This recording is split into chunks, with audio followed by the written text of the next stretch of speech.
questions. The first is related with this point.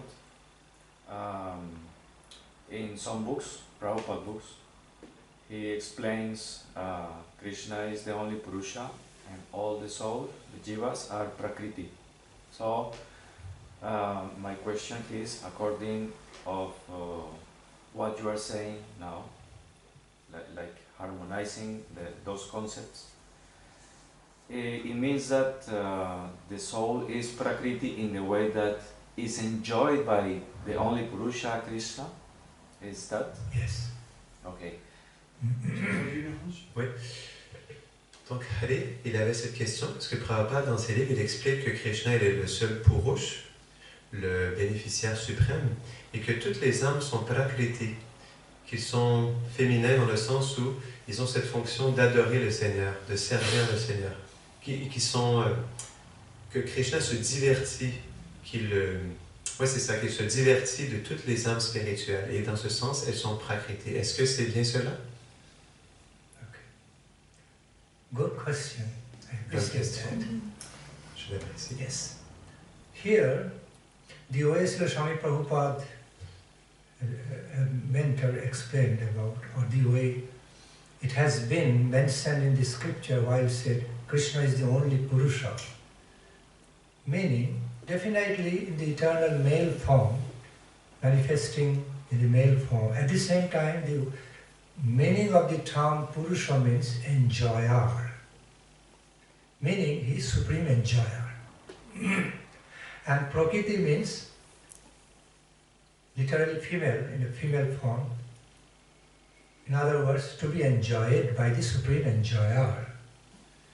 So, Prakriti is being, in other words, Prakriti is being enjoyed by the supreme divine enjoyer.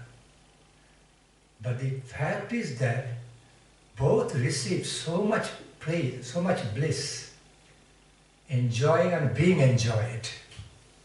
So there is no question, no concept appears here, oh, like dominator and dominated.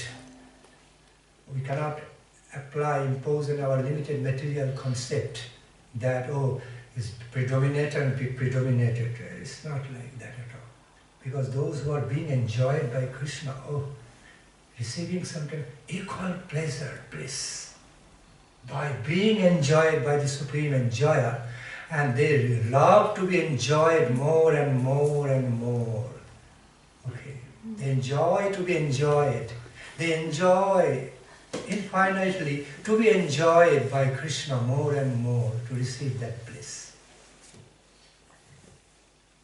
Donc, pour répondre à ta question, donc oui, Krishna, il est Purusha, il est le bénéficiaire suprême, il est le mâle suprême, et nous sommes Prakriti, dans le sens où nous sommes Krishna, il prend plaisir de nous, et c'est lui il est le bénéficiaire suprême, et dans sa connexion avec nous, nous sommes dans cette position où il jouit, en tant que le jouisseur suprême, il jouit de cette relation avec chaque âme spirituelle, mais ce n'est pas dans une conception du dominateur et de dominé, c'est tout simplement des dispositions, des natures, mais Krishna, il apprécie être le bénéficiaire suprême dans sa relation avec tous les êtres, et chaque être apprécie être Prakriti, dans le sens où Krishna se divertit de plus en plus de sa relation avec chaque être. Et dans ça, il y a une symbiose parfaite, un échange. Même on pourrait avoir des fonctions différentes, il y a un échange, une symbiose parfaite entre Krishna et les Prakriti, chaque être. Did you see explain? They all supremely enjoy, to be supremely enjoyed by Krishna and receiving so much bliss. Les âmes apprécient être suprêmement, je cherche le mot français, c'est compliqué en français comparé à l'anglais pour ça. L'âme cherche à être suprêmement enjoyed. Comment on peut le traduire? En fait, ce que Maharaj veut expliquer, c'est que par le fait d'apporter du plaisir à Krishna, elles ressentent elles-mêmes aussi un immense plaisir. Donc elles sont aussi des personnes qui bénéficient de cette expérience du plaisir autant que Krishna. Le terme c'est enjoué. Enjoué, ok. Donc, par le fait d'être enjouée, Il n'y a pas de terme pour ça, c'est pourquoi c'est... Donc par le fait de... Elle ressent un plaisir tellement plus grand par le fait de donner du plaisir à Krishna. Et dans ce sens, il expliquait qu'elle ressent un plaisir suprême justement à donner du plaisir à Krishna dans cet échange avec lui. See, therefore, one of the reasons, one of the most substantial reasons, Krishna is called as Purushottama. Not just Purusha. Purusha of supreme good qualities. Purusha of supreme qualities, supreme divine qualities. Uttama said best qualities. Purushottama. Krishna, the Supreme Lord of the supreme qualities, best qualities, super excellent qualities. Okay? That is Purushottama. Krishna n'est pas seulement Purush, mais elle est Purushottama. Purush suprême et Uttama des qualités divines. Krishna, il possède suprêmement des qualités divines. Et en ce sens, il n'est pas seulement Purush, mais il est Purush dans le sens où il a toutes ces qualités divines qui sont présentes en lui. Purushottama. In other words, the best of all men is not man. Anyway, we have to speak some way because he has done Naralila in the form of human, so therefore we say men. The best of all males, again, is not male. But in a sense, you understand what I say, transcendentally.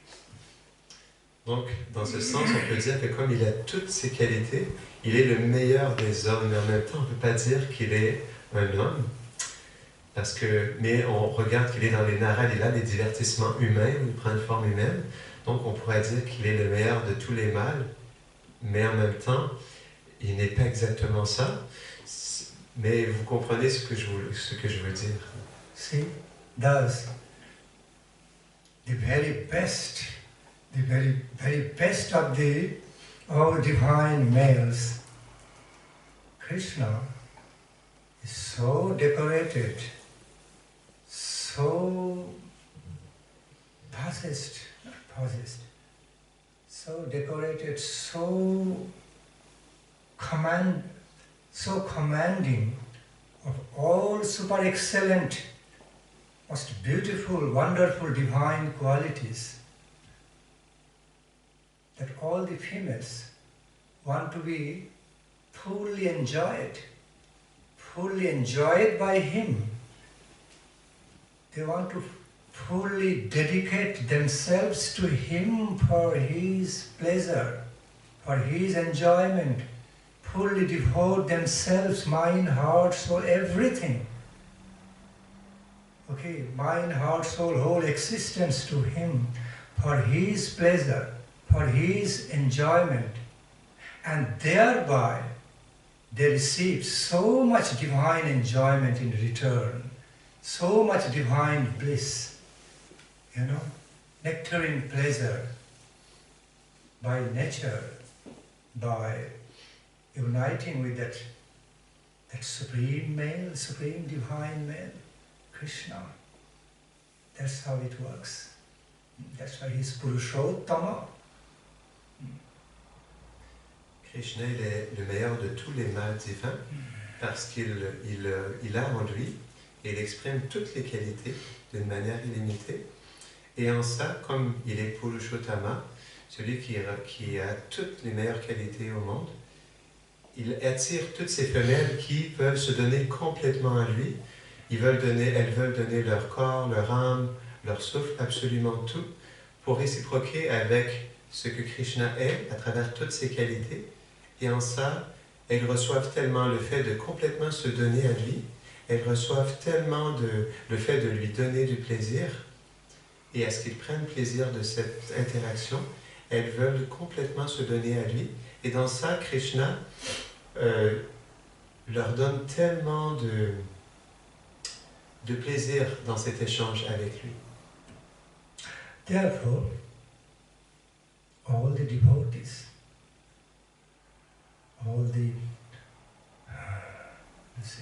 all the pure devotees, they love to be in the position of Prakriti in relation to Krishna rather than having some relative male forms and all. So much gain, there's so much gain in that position. Donc c'est pourquoi les purs dévots du Seigneur apprécient être dans cette forme de Prakriti, à donner du plaisir au Seigneur, parce qu'il y a un échange tellement spécial et particulier que d'être dans une forme masculine. Yes. The second question. Yes. I apologize in advance to comment We down. enjoy your question. To comment down to the topic. It's more like about displaying. So I always seen pictures, paintings made by Prabhupada disciples about, let's say, the journey of the soul. So when it is depicted, represented Yamaraj with the souls that are going to be condemned, they have like some clothes, like some dhoti. Another artist in different moments of the story, the history, like William Blake, some other artists that were connected with kind of mystical world, they represent people naked. So it's just one doubt that I have about this. If there is any information in the scriptures or whatever can be told. What's your pinpoint question again? I understand your description.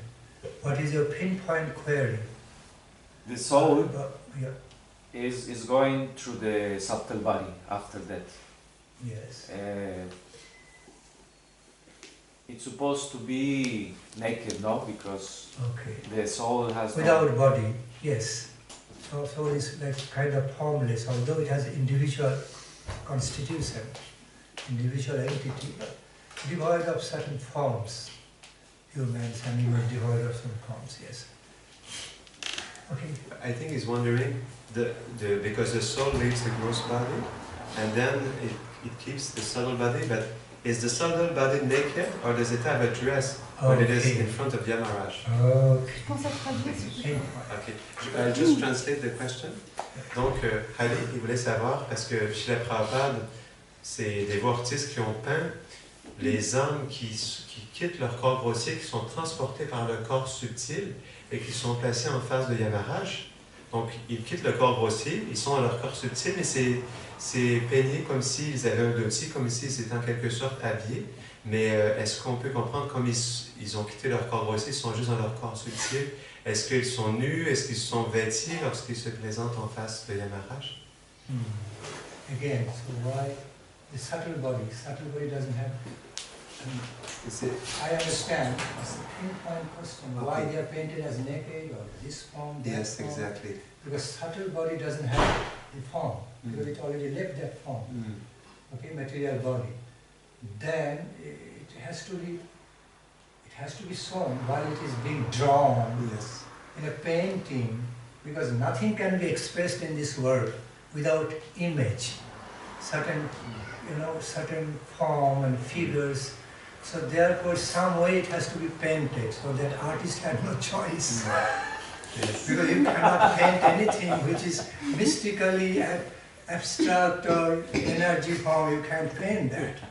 So it was more type of symbolical, I think. Donc, Maharaj, il exprimait que ce qui arrive, c'est que les artistes, lorsqu'ils peignent quelque chose qui est mystique, comme par exemple le fait qu'une âme quitte le corps grossier, qu'elle reste dans un corps subtil, comme nous sommes sur le plan d'existence mondaine, nous devons, surtout dans une peinture, exprimer une forme et avec des détails et tout, mais c'est quelque chose qui est inconcevable de pleinement comprendre quelle est la forme du corps subtil, comment ça se manifeste. So, that's how I wonder how the artist was so limited, the resources, how to depict that kind of lila, I mean, not lila, how to depict that kind of events, incidents where soul leaving the material body and going to heaven or Yamaloka, how it looks. It's challenging, something challenging for the artist also to conceive of it. Because what artist can do, he doesn't have that clear conception in the first place. Also, it's so mystical, wonderful. So he has to also somehow imagine close to that concept to represent it. I appreciate the artist's service. But again, artist also is not fully aware of how that soul looked after leaving the material body in the subtle body. So somehow, with all good intentions, all good intentions and feelings, artists try to paint it. We have to take it like that. But it's not. It cannot be like exactly in a naked form, in a certain form. It's not like that as it gets painted. Okay, in the artwork of the artist, it's just mostly his idea, his imagination, or under the direction of the devotees. Somehow, some idea is given, kind of idea, but it's not actual. Okay, cannot be the actual depiction. Because the subtle body of the soul has got a form, more energy form, not necessarily always like a material form, material naked form, but it's more in energy. Form is made of more energy form. So it is very hard to be depicting, painting through colors and some figures. It doesn't happen that way. But still the artist tried to give some idea. We have to take like that. Donc l'artiste qui a imaginé, lorsque l'artiste a fait cette peinture, comme c'est le monde subtil, donc il a fait avec son imagination. Donc c'est difficile. Premièrement, le corps subtil n'est pas une forme matérielle, c'est une forme subtile. Et donc, il n'y a pas vraiment de... C'est plutôt, comme Maharaj explique, une forme d'énergie. C'est pas qu'il y a une forme spécifique qui est, par exemple, nue, ou qui a vraiment des détails spécifiques. Le corps grossier, oui, mais le corps subtil n'a pas cette même représentation. Donc c'est pourquoi l'artiste doit imaginer comme il doit le peindre et d'une forme particulière. Il doit l'imaginer d'une certaine manière avec des habits, comme si. Oui.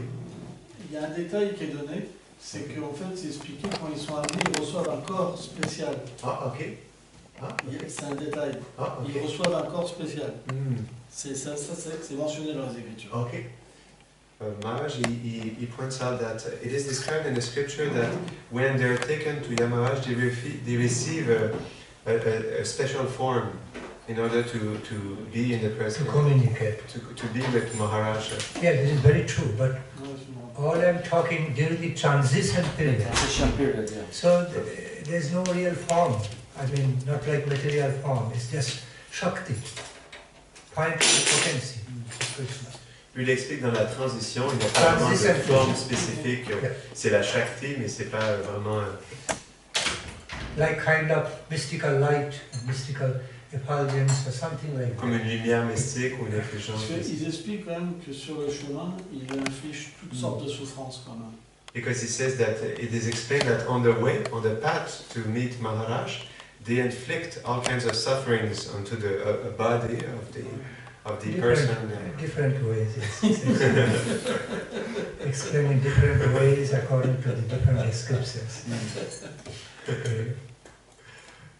But again, see, how we find the description about the soul, how the soul feels and experiences through Srimad Bhagavad Gita.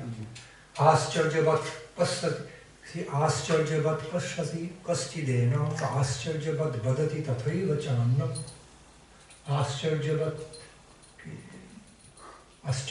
chainamanna sinoti, suttapenam vedana chaiva kasti. Soul is realized to be, soul is experienced as something most mystical, wonderfully mystical. And the seer simply becomes charmed. They simply become charmed, wonderstruck by looking into the nature of soul full of wonders and wonder. Ascharjavat pasvati kosti dena, ascharjavat vadati tathaiva channa. Many say that they saw the soul in greatly wonderful ways. Such wonderful way cannot always be accountable. And somebody also says, I heard about Bhagavati. So some express their experience, how they saw the soul. It's most wonderful, mystically wonderful way. Okay? Some express that.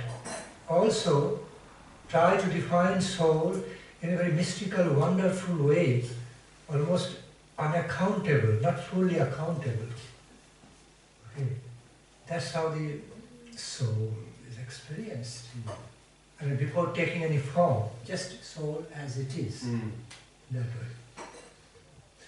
Maharaj, je cite un verset de la Bhagavad Gita où Krishna explique que la connaissance de l'âme est merveilleuse, la nature de l'âme est merveilleuse, l'expérience de l'âme elle est merveilleuse. Et en ça, il y a quelque chose d'inconcevable dans l'âme et dans l'expérience de l'âme. Et malgré le fait qu'il y a plusieurs prescriptions, comment l'âme transite et comment elle fait son chemin et tout ça est complètement mystique et l'âme dans tout ça est toujours d'une apparence merveilleuse. Ascharjavat pasvati kastidenam ascharjavat vadati tathaiva channam ascharjavatchai namanna sinoti ascharjavatchai namanna sinoti sutta penam vedanachaiva kaschit. Another way, achettoyam adajyoyam akletto shashaivacha. In this way, soul is described. It cannot be cut, cannot be wet, cannot be burnt, okay, cannot be touched. That's the soul's position, energy form of the energy, Krishna's potency. Yes. C'est expliqué aussi dans un autre verset, dans le chapitre 2 de la Bhagavad Gita, que l'âme ne peut pas être coupée, qu'elle ne peut pas être brûlée, qu'elle ne peut pas être asséchée. Et de cette manière aussi, c'est expliqué qu'elle ne perd pas ce qu'elle est, elle est toujours la même. Also described in Srimad Bhagavatam, Atma parigyano mayo vivada jastiti nastiti vidatmanishta bhartopi naiva purameta pumsam matta paramishta dhyam shaloka. In that, I'm not going into explanation of the meaning of the whole verse, but here it is soul has also been defined as Atma parigyano mayo. Atma is Jnana Sharupa Parigyano. The nature, character of Atma that are filled with some consciousness. It's not knowledge, consciousness. Atma conceived. Atma is conceived to be the part of consciousness. Parigyano. Also, it has different meanings. Atma parigyano maya means Atma is self-evidently known as full of spiritual consciousness, full of, spirit consciousness. Okay? Spirit consciousness, I can put this way. Meaning, it doesn't have any particular body at that time. Okay? Donc il y a un verset dans le Srimad Bhagavatam qui explique que l'âme, elle est conscience, elle est consciente et qu'elle a une conscience spirituelle. Et dans ce sens-là, ce verset explique qu'elle n'a pas de forme définie lorsqu'elle est dans cet état. Atma parigyano. Again, the meaning of the term parigyano means Atma is self-evidently known by its self-evident nature, okay, self-effulgent nature. It doesn't need to be proven by any other reality. Okay. Like sunlight. Sun doesn't need to be seen with the help of any other light. Self-manifesting, self-effulgent. Atma is like that. L'âme, elle est auto-évidente, elle est auto-manifestée, tout comme la lumière manifeste sa lumière et sa chaleur, sa présence. L'âme aussi, elle est de cette manière auto-évidente, auto-manifestée, et de cette manière, elle est présente. So again, that characteristic about Atma, self-effulgent, that of self-effulgence, in other words, that characteristics of soul, okay, as one self-effulgent, which is more described with that identity of self-effulgence, also means that Atma is made of effulgence, something like that. Atma is Shakti, made of energy, self-effulgent energy, before accepting any further form. Avant d'accepter toute autre forme, l'âme, c'est expliqué qu'elle est auto-effulgente, auto-radiante, et en soi, elle a cette caractéristique d'être auto-effulgente avant qu'elle reçoive toute autre forme. Again, the conception of that self-effulgence is not just limited, isolated within light concept. Conception of last term. Here, effulgence also means representing knowledge and consciousness. Donc cette effulgence ne représente pas seulement la lumière, le fait qu'elle soit lumineuse, mais représente aussi le fait qu'elle soit consciente et qu'elle ait de la connaissance. It has to be understood in a very appropriate way, meanings. Many places, if we try to understand meanings in a more literal sense, we won't get the full picture. But with the intention, just like we say something, oh, you are looking so brilliant. We often say poetically, you are looking bright and brilliant. That doesn't necessarily mean that light's coming out of you only, brilliance. It means, oh, you are looking so happy, satisfied, okay, so colorful with some higher satisfaction of success. Okay, so it means you are looking beautiful, brilliant, with some sort of aura of success in you, satisfaction in you, not just only light aspect. Although the word brilliance means only to represent light aspect, so it's in another way. De la même manière, nous pouvons dire à une personne qu'elle est brillante, qu'elle est lumineuse, mais ça ne veut pas dire qu'il y a de la lumière qui sort de sa forme, mais c'est que justement, nous voyons une brillance, une luminosité dans cette personne. De la même manière, l'âme, elle a expliqué qu'elle est effulgente, mais ça ne veut pas dire simplement que c'est juste qu'elle est lumineuse, qu'elle est une source de lumière. So therefore, the description about Atma's self-effulgent manifestation, Prajnanamaya, is to be understood accordingly, not with only light concept, luminous concept, but more than the knowledge, consciousness. C'est pourquoi cet aspect que l'âme, Krishna's potency, finally Krishna's potency. C'est pourquoi cet aspect que l'âme, elle est auto-effulgente, ne doit pas être compris seulement qu'elle est lumineuse, mais qu'elle est le potentiel de Krishna, mais qu'elle a en elle-même cette fonction d'être effulgente. Now tell me, how an artist can describe that pain that you picture? So much limitations. Donc dis-moi comment un artiste peut peindre ça sur un tableau. Il y a tellement d'imitations.